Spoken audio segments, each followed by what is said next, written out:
आभार व्यक्त करते हैं। आज हमारे बीच हमारे भाजपा के कद्दावर नेता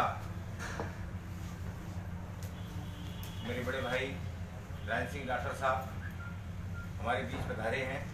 हम भारतीय जनता पार्टी की तरफ से इनका बहुत बहुत आभार और अभिनंदन व्यक्त करते हैं। हमारे बीच धौलपुर नगर परिषद के चुनाव के प्रभारी के रूप में हमारे बड़े भाई ज्ञानदेव आहूजा जी हमारे बीच पधारे हैं। हम इनका भी धौलपुर भारतीय जनता पार्टी की तरफ से बहुत आभार व्यक्त करते हैं। हमारे बीच हमारे प्रदेश के उपाध्यक्ष श्रीमान मुकेश दादी जी पधारे हैं। हम सभी इनका भी हृदय से बहुत आभार व्यक्त करते हैं। हमारी लोकप्रिय धौलपुर की विधायक बहन शोभा रानी जी यहाँ पधारी हैं। आज का जो विषय है वो आप सभी को पता है कि धौलपुर नगर परिषद का जो चुनाव होने वाला है 20 तारीख को सभापति का और 21 तारीख को उपसभापति का, उसमें निर्भीक रूप से सभी हमारे पार्षदगण जो चुने गए हैं वो जिस व्यक्ति को चुनना चाहे निर्भीकता से चुने। प्रशासन की तरफ से और किसी भी अराजक तत्व की तरफ से ऐसी कोई उत्पाद की घटना ना हो, उस सारी व्यवस्था को संपन्न कराने के लिए माननीय राजेंद्र सिंह राठौर जी और हमारे प्रदेश के सभी पदाधिकारीगण आज प्रशासनिक अधिकारियों से मिलेंगे और यहाँ की अनुकूल स्थिति को तय कराने के लिए उनसे बात करेंगे और सारी व्यवस्था को चाक चौबंद करेंगे। बाकी सारी बातें हमारे माननीय राजेंद्र राठौर साहब आपके बीच में। धन्यवाद। आप सब लोगों का इस प्रेस वार्ता में स्वागत है। लगभग 2 वर्ष तक स्थानीय निकाय और धौलपुर नगर परिषद में प्रशासक की नियुक्ति के पश्चात कल नगर परिषद के चुनाव संपन्न होने जा रहे हैं। ये चुनाव भी सत्तारूढ़ दल करवाना नहीं चाहता था। माननीय उच्च न्यायालय की दखलंदाजी के बाद ये चुनाव हुए और चुनाव के प्रारंभ से ही जब वार्डों का परिसमन हो रहा था उस समय से ही सरकार की बदनीयती सामने आई। जिस प्रकार मापदंड और मानदंडों को तोड़कर वार्डों का परिसमन किया गया, येन केन प्रकारेण किसी न किसी प्रकार से स्थानीय निकाय और पंचायत राज संस्थाओं पर कांग्रेस काबिज हो जाए, इसका प्रयास किया गया। और मैं समझता हूं कि इस प्रयास की पहली कड़ी के अंदर पंचायत राज संस्थाओं के जो चुनाव हुए हैं 21 जिलों में सिर्फ 5 जिलों के अंदर कांग्रेस सिमट कर रह गई और उसके बाद भी राज्य के मुख्यमंत्री कह रहे हैं जनादेश हमारे पक्ष में है। ये चुनाव जो कल संपन्न होने जा रहा है इस धौलपुर जिले के अंदर, ये चुनाव कांग्रेस पार्टी बनाम भारतीय जनता पार्टी के बीच में न होकर पुलिस राजस्थान पुलिस बनाम भारतीय जनता पार्टी के बीच में हो रहा है। शासन प्रशासन का इस प्रकार का नंगा नाच मैंने मेरे 35 वर्ष के संसदीय जीवन में कभी नहीं देखा।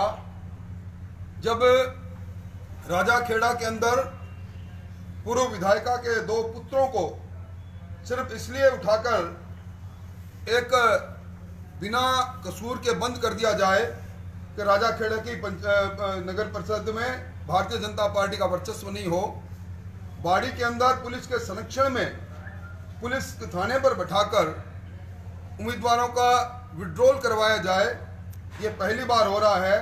और मैं समझता हूँ अच्छा रहे कि इस चुनाव के अंदर जो चुनाव निशान है हाथ का निशान, उस हाथ के निशान के जगह पर अगर पुलिस का निशान आ जाए तो भी ठीक रहता, क्योंकि परोक्ष रूप से पुलिस लड़ रही है।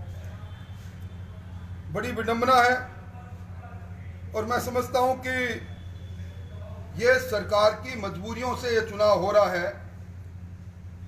और इस चुनाव के अंदर जिस प्रकार का नंगा नाच हो रहा है, भारतीय जनता पार्टी के जो हमारे पार्षद निर्वाचित पार्षद है, उन निर्वाचित पार्षदों को वो भारतीय जनता पार्टी के प्रशिक्षण शिविर में नहीं जाए, इसके लिए यहाँ के डीवाईएसपी मिस्टर मीणा 2 दिन से बिना सर्च वारंट के और छापेमारी का काम कर रहे हैं। अपराधियों का गढ़ बन गया धौलपुर जिला, बजरी माफियों का शेरगाह बन गया धौलपुर जिला। हत्याओं के अनगिनत मामले आज छुए पड़े हैं और कितने लोग घोषित अपराधी आज पुलिस की गिरफ्त से बाहर हैं, उसके बाद ही पूरा पुलिस तंत्र मात्र पार्षदों को ढूंढने में लग जाए, इससे बड़ा दुर्भाग्य कुछ हो नहीं सकता। और इसकी बुनियाद उस समय रख दी गई थी जब पहली बार जब नगर परिषद के चुनाव हो रहे थे, तब हाइब्रिड सिस्टम इंट्रोड्यूस करने की कोशिश मंत्री ने की। कोई भी व्यक्ति चाहे चुनाव पार्षद का लड़े नहीं लड़े, वो भी चेयरमैन बन सकता है। और उसी समय तत्कालीन उप मुख्यमंत्री के विरोध के बाद वो योजना ठंडे बस्ते में चली गई। ये पहली बार हुआ है कि पार्षदों के चुनाव के पश्चात लगभग एक सप्ताह बाद चेयरमैन और वाइस चेयरमैन के चुनाव हो, अध्यक्ष और उपाध्यक्ष के चुनाव हो, ताकि हॉर्स ट्रेडिंग करने का मौका सत्तारूढ़ दल को मिल जाए। मैं समझता हूं कि लोकतंत्र को एक प्रकार से अपमानित करने का काम किया जा रहा है। और जिस प्रकार की हालात सरकार की है, एक प्रसिद्ध समाचार पत्र के सर्वेक्षण ने सिद्ध कर दिया कि राजस्थान में सिर्फ 32% लोग ये मानते हैं कि सरकार काम कर रही है। बाकी लोगों ने कहा कि सरकार काम ही नहीं कर रही, हर मोर्चे पर सरकार विफल है। कानून व्यवस्था पहले बार इस प्रदेश में एक मुद्दा बन चुकी है। अपराधों की बढ़ोतरी सिद्ध कर रही है कि राजस्थान में गृह मंत्री के रूप में मुख्यमंत्री जी अपने विभाग को संभालने में इसलिए नाकाम रहे कि लगातार 2 वर्षों में एक साल चला, सरकार बने कब कैसे, उससे पहले दिल्ली में ये चला, और उसके बाद सरकार बचे कैसे, उसके अंदर पूरा इनका समय समाप्त हुआ है। और भारतीय जनता पार्टी स्वतंत्र लोकतंत्र के पक्ष में है। चुनाव निष्पक्ष हो। हम आज जिला कलेक्टर जो निर्वाचन अधिकारी हैं उनको मिलेंगे, कहेंगे उनको, और इन मुद्दों को लेकर हम सदन से लेकर सड़क तक इन मुद्दों को लेकर लड़ेंगे। जिस प्रकार का यहाँ इस जिले के अंदर अपराधी और अपराधियों को भयमुक्त करके पुलिस का राजनीतिकरण इस प्रकार कभी मैंने देखा नहीं। हम इसका पुरजोर विरोध करेंगे और प्रशासन को आगाह करते हैं, कल निष्पक्ष चुनाव हो। आज भारतीय जनता पार्टी के जो निर्वाचित पार्षद है, उन निर्वाचित पार्षदों को कौन अगवा करके ले गया, कहाँ है, वो सवाल भी उनसे कर रहे हैं। किस आधार पर उन्होंने हमारे निर्वाचित पार्षद जो आज भारतीय जनता पार्टी के निष्ठा के आधार पर, टिकट के आधार पर जीते हैं, उनके नाम पर छापेमारी कर रहे हैं। ये सारे अनुत्तरित सवाल है जो हम जिला प्रशासन से करने वाले हैं।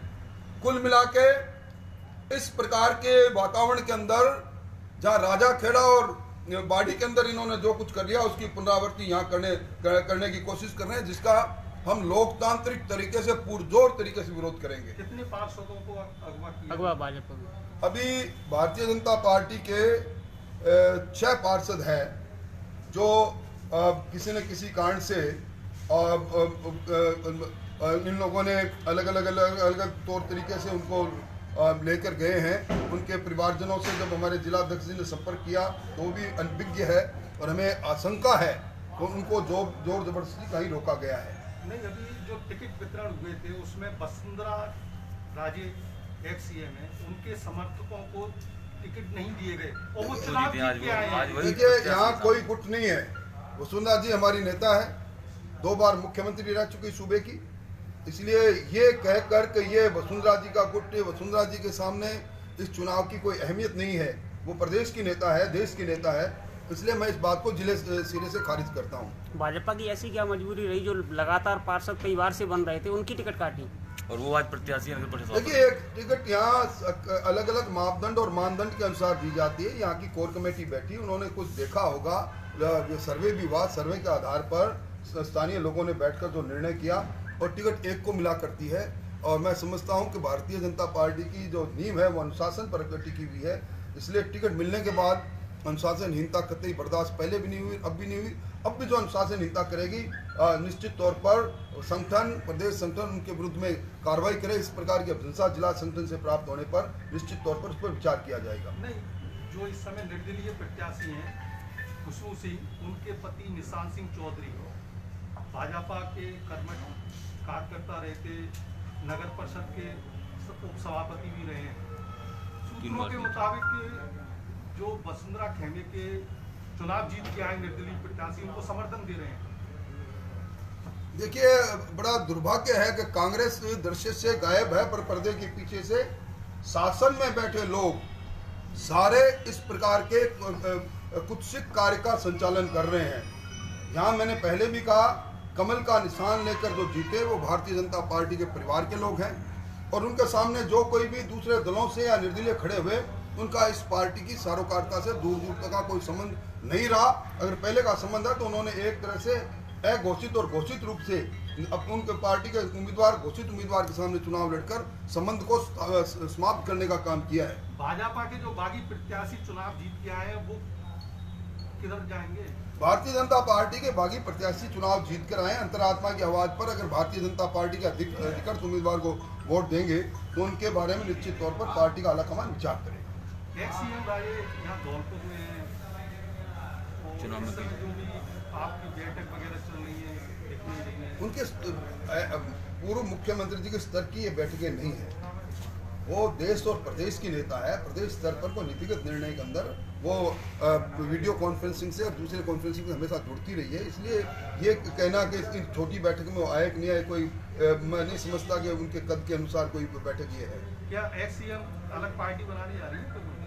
मैं इसके बारे में कोई टिप्पणी नहीं करूंगा, परंतु ये संभव ही नहीं है। जिस परिवार ने भारतीय जनता पार्टी को जनसंघ से लेकर भारतीय जनता पार्टी तक खींचने का काम किया है, उनसे इस प्रकार का की बात, ये कपोल कल्पित बातें हैं। इस सवाल के पीछे ना कोई बात है, ये तो बेईमानी है एक तरह से।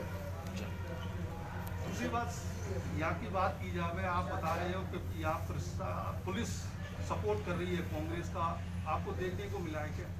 निश्चित तौर पर पुलिस के डीवाईएसपी आज उत्तर प्रदेश में जाकर छापेमारी का काम करे, इससे बुरी बात क्या हो सकता है? बिना सर्च वारंट। मैंने खुद से उनसे बात की, मिस्टर मीणा से। मैंने उनसे खुद से कहा कि आपके कितने अपराधी घूम रहे होंगे, आप किस कैपेसिटी में घूम रहे हो? बिना नंबर की गाड़ी से पुलिस के आला अधिकारी इस प्रकार का काम करे तो हम इसका विरोध करेंगे। और मैं चेतावनी देना चाहता हूँ, लोकतंत्र के अंदर ये तंत्र एक किसी पार्टी के पास स्थायी रूप से रहे, इसको भूल जाना चाहिए। समय बदलेगा तो हम याद रखेंगे बदलते समय के अंदर इन लोगों ने कांग्रेस के कार्य